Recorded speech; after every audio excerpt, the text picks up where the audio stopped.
নমস্কার, mutual learning YouTube চ্যানেলে তোমাদের প্রত্যেককে স্বাগত। আজকের ক্লাসে আমরা আলোচনা করব সিচুয়েশন বেসড কোশ্চেনের উত্তর কিভাবে দেওয়া যায়। তোমরা জানো যে ইন্টারভিউয়ে কিন্তু সিচুয়েশন বেসড কোশ্চেন করা হয়। তুমি যে কাজে যোগদান করতে যাচ্ছ সেই কাজ সম্পর্কে তোমার ধারণা স্পষ্ট কিনা, সেক্ষেত্রে যে কঠিন চ্যালেঞ্জগুলো তোমার জন্য আসতে চলেছে সেগুলো তুমি কীভাবে হ্যান্ডেল করছো, সেই বিষয়ের উপর তোমাকে একাধিক প্রশ্ন করা হবে। সেগুলো তুমি যথাযথ উত্তর দিতে পারছো কিনা সেগুলো কিন্তু তারা অবশ্যই যাচাই করে নেন। তো এই জন্য তোমাদের সবথেকে ভালো যে মেথড সেটা হচ্ছে স্টার মেথড। স্টার মেথড ইন্টারভিউয়ের জন্য সবথেকে গুরুত্বপূর্ণ একটা মেথড। তো প্রথমে আমরা এই স্টার মেথড সম্পর্কে জানবো এবং এটাকে ইউজ করে কিভাবে সিচুয়েশন বেসড কোশ্চেনের উত্তর দেবো। যেমন অনেক সময় বলে এরকমভাবে যে একজন রেগুলার অ্যাবসেন্ট স্কুলে আপনি কী ব্যবস্থা নেবেন, বা কোনো শিক্ষার্থী প্রতিদিন মারামারি করে, ঝগড়া করে বা কাউকে গালমন্দ করে, আপনি কীভাবে ব্যবস্থা নেবেন। বা ক্লাসের মধ্যে দেখছেন একজন বিকলাঙ্গ বা স্পেশাল চাইল্ড আছে, সেক্ষেত্রে আপনি তাকে কীভাবে আলাদা করে ব্যবস্থা গ্রহণ করবেন।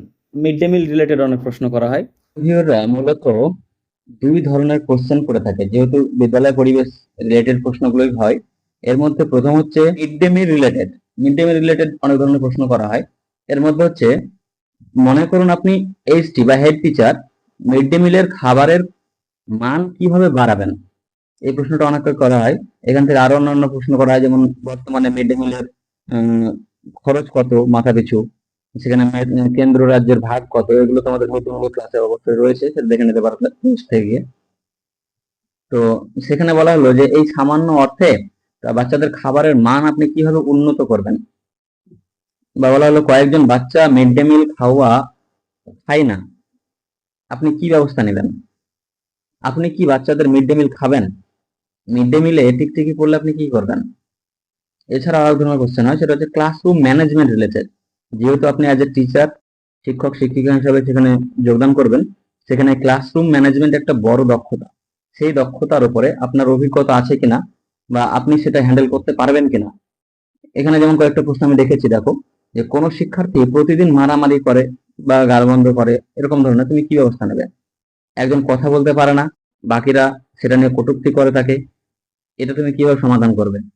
একজনের মাতৃভাষা সাঁওতালি, আমরা জানি আমাদের বিভিন্ন মিডিয়াম পশ্চিমবঙ্গে রয়েছে, তো সেই ক্ষেত্রে যদি এক দুইজন বাচ্চা বা এরকম ধরনের কেউ থাকে এক্সেপশনাল, তো যেহেতু এখন বর্তমানে ইনক্লুসিভ এডুকেশনের আওতায় সমস্ত কিছু রয়েছে, তো প্রত্যেককেই সমানভাবে আমাদের ক্লাসের মধ্যে অন্তর্ভুক্ত করতে হবে।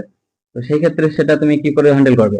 অনেক ক্ষেত্রে এরকম প্রশ্ন করা হয় যে যেহেতু টিচার স্টুডেন্ট রেশিও মেনটেন করে বর্তমানে শিক্ষক নিয়োগ করা হয়, তো কোন স্কুলে দেখা যাচ্ছে যে টোটালে 60 জন শিক্ষার্থী রয়েছে বা হয়তো 45 জন রয়েছে এরকম বললো, এবং সেটা প্রি প্রাইমারি থেকে ক্লাস 5 পর্যন্ত রয়েছে। তাহলে সেই ক্ষেত্রে একার পক্ষে আপনি কি করে সেটা সামলাবেন। তারপর হচ্ছে একজন রেগুলার অ্যাবসেন্ট থাকছে, আপনি কি ব্যবস্থা নেবেন। এরকম ধরনের কিন্তু প্রশ্ন অনেক সময়তেই কিন্তু হয়ে থাকে। তো প্রথমে আমরা এই স্টার মেথডটা সম্পর্কে একবার জেনে নিই, তারপরে এই উত্তর করে দেওয়ার চেষ্টা করছি। প্রথম হচ্ছে star method. Star S for situation, T for task, A for action এবং আর ফর রেজাল্ট।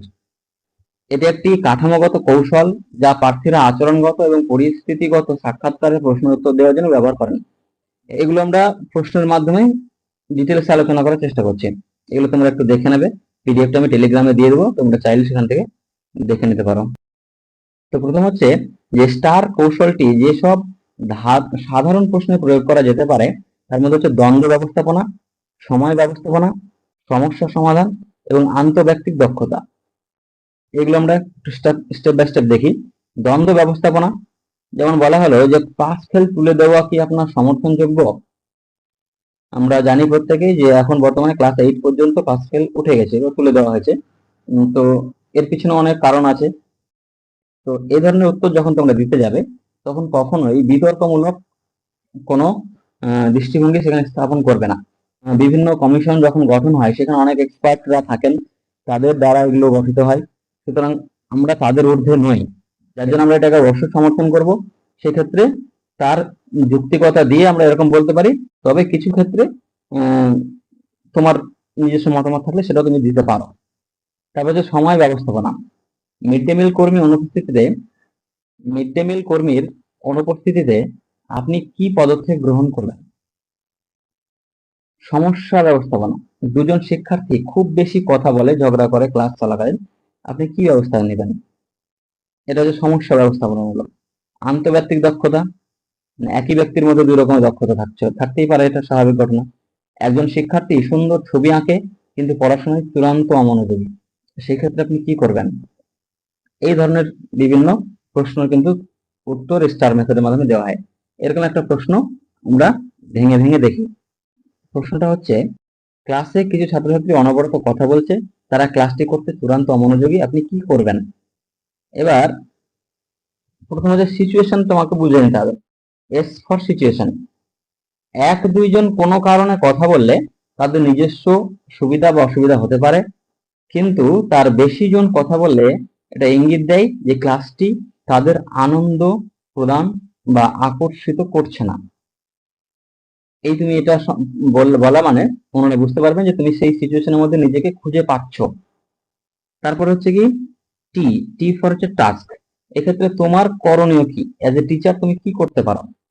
সেক্ষেত্রে আমার সেই টপিক বিষয়ে, মানে সেই টপিকেই, এমন নয় যে তুমি সেই টপিকটাই চেঞ্জ করছো। তুমি আজকে হয়তো যোগের ধারণা পড়াচ্ছ, তুমি হুট করে দেখছো কেউ সবাই অমনোযোগী হয়ে যাচ্ছে, সেক্ষেত্রে তুমি হুট করে তুমি যোগ থেকে বিয়োগে চলে গেলে, এরকম কিন্তু করা যায় না। সেই টপিকেই থাকতে হবে, সেই টপিকেই ভিন্ন চিন্তা করা উচিত। মানে সেটাকে তুমি আরো কিভাবে বেটার তাদের কাছে পারফর্ম করতে পারছো, যাতে আরো সুন্দর ও প্রাণবন্ত করে শিশুদের মনোসংযোগ পড়াতে পারি।